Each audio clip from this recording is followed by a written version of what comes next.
Unstoppable by design. We talking health and talking fitness, talking life and talking nutrition. Way more than looks and aesthetics. Gotta tune in and don't miss it. Hey, go, gotta go harder, taking it higher, bringing that info here to inspire, chugging out fitness, bringing that fire. Hey, go. Let's go. Welcome to Unstoppable by Design, where we talk all things fitness, mindset, and what it truly means to be unstoppable inside and outside the gym.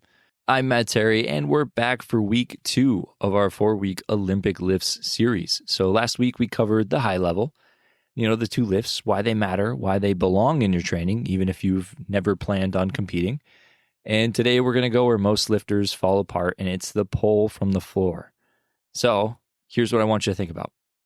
The lift feels like a wild guess every time someone grabs the bar. Some days the snatch goes up, some days it doesn't, and people have no idea why. The problem isn't strength, it's that the lift needs to be done in one motion. It's 3 different movements stitched together, and when you don't know which phase you're in, you can't fix what's broken. So today, we break the pull into its 3 phases. We're going to name them, define them, and by the end of the episode, you're going to be able to listen to your coach a little bit differently, watch a snatch on the platform differently, and feel your own pulse a little differently. So let's go.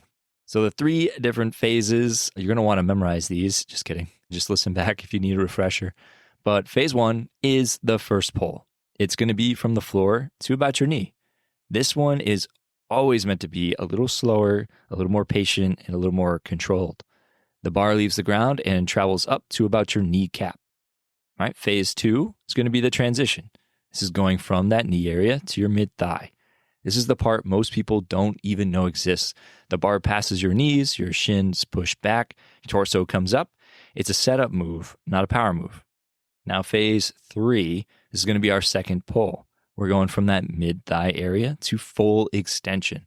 The bar hits your hip crease or as close as you can on the upper thigh, depending on your arm length, and your hips snap open. You go vertical, and this is the explosion. This is where the power lives. Each phase has a different job. We're going slow on the first, patient on the transition, and aggressive on that second pull. If you get these 3 speeds right, you have a chance at a good lift. If you blend them all together at the same speed, you're guessing it's a recipe for disaster. So let's talk about a little bit of a deeper dive into that first pull and a little bit more on the patience.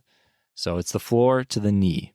The biggest mistake we see every day is people yanking the bar off the floor like it's a deadlift PR. They jerk their shoulders up, their hips shoot up faster than the bar, and the bar drifts forward immediately. Once that bar drifts forward, the whole lift is dead. You can't recover it. You'll either miss or you'll catch it ugly with the bar 2 feet in front of you. I want you to think back.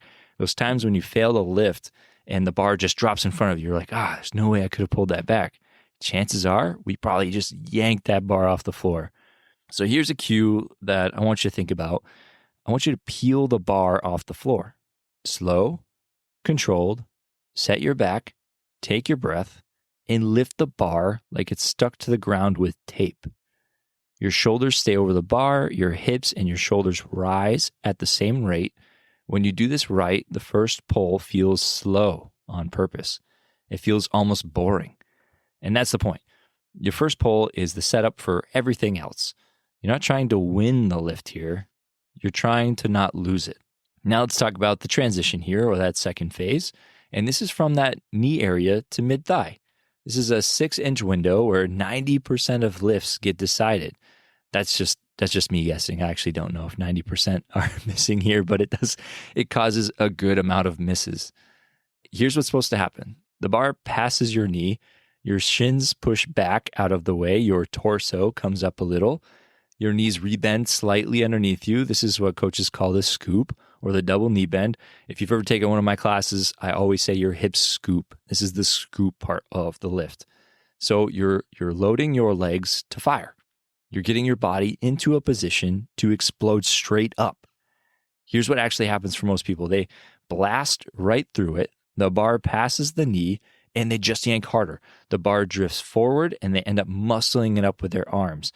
If you've taken class with me recently, I'll be like, hey, you've completely missed your hip in that movement. This is where that happens. So We pass our knee, and then we just pull right from our knee straight into the lift. All right? The cue here is patience. Again, the transition is not a place to rush. It's a place to set up. Slow shins back, stay tall, let the bar travel up your thighs while your body gets into the good position, then explode. I'll say it again because it's that important. The transition is where lifts die. If your snatch or your clean keeps falling off and you don't know why, this is probably the answer. Now let's talk about that third phase or the second pull, and this is everything. This is the reason all of this exists. The second pull is when the bar hits your hip crease and your hips snap open. Now, again, if you're somebody like me and your arms maybe a little bit longer, like I've got long monkey arms, right? I'm not hitting my hips without an early arm bend. So you want to get as close to the hip crease as you can. Full extension, stand tall, get aggressive, get vertical. This phase lasts maybe a quarter of a second. That's how fast it is, a quarter of a second. And it determines almost everything about your lift, how high the bar travels, how fast it travels, whether you can catch it or whether it falls in front of you. Coach Jess has a cue she uses all the time: stand up tall and finish. That's it. After all of the patience and control of the first two phases, the second pull is where you get to be violent, right? So violence here. Hips snap open, body goes straight up like an exclamation point. Then and only then do you start thinking about catching the bar. People skip this phase all the time. They just start pulling under the bar before they finish standing up. They lean back instead of going straight up. They lose their feet. Any of those leaks cost you the lift. So if you take one thing from this episode, take this: finish the pull, stand tall, then move, not before. One more concept, then we'll talk about wrapping up. But a lot of people think the harder they pull the bar with their arms, the higher it goes. That's not how it works. The bar follows physics, not effort. The bar wants to travel in a straight line. Your job is to move the body out of the way, keep the bar close, not muscle it around you. And if you keep pulling with your arms, the bar drifts forward, away from you, and the power leaks out sideways instead of up. This is why we teach people to think about pulling themselves under the bar, not pulling the bar up to themselves. It's the same lift, it's just a completely different feel. The bar gets to a certain height because of the second pull, and your job after that is to get under it fast. So this week's Unstoppable Challenge: in your next Olympic lift session, I want you to slow down your first pull. Don't yank the bar off the floor. Set your back, take a breath, peel the bar up. Pay attention to how much more in control your transition feels when you don't rush the start. Just one session and see what changes. But before we wrap up, our next raffle is teed up. July 4th will be the drawing. Support the show for as little as $3 a month, and you're entered to win a seat in the Ultimate Bootcamp Challenge, a $199 value. So we're giving away this seat. Don't miss your shot.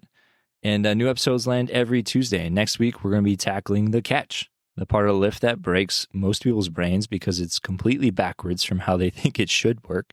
And until then, or until next time, be well, be unstoppable. Now's the moment, it's your time. What you need, true indeed, unstoppable by design. Yeah.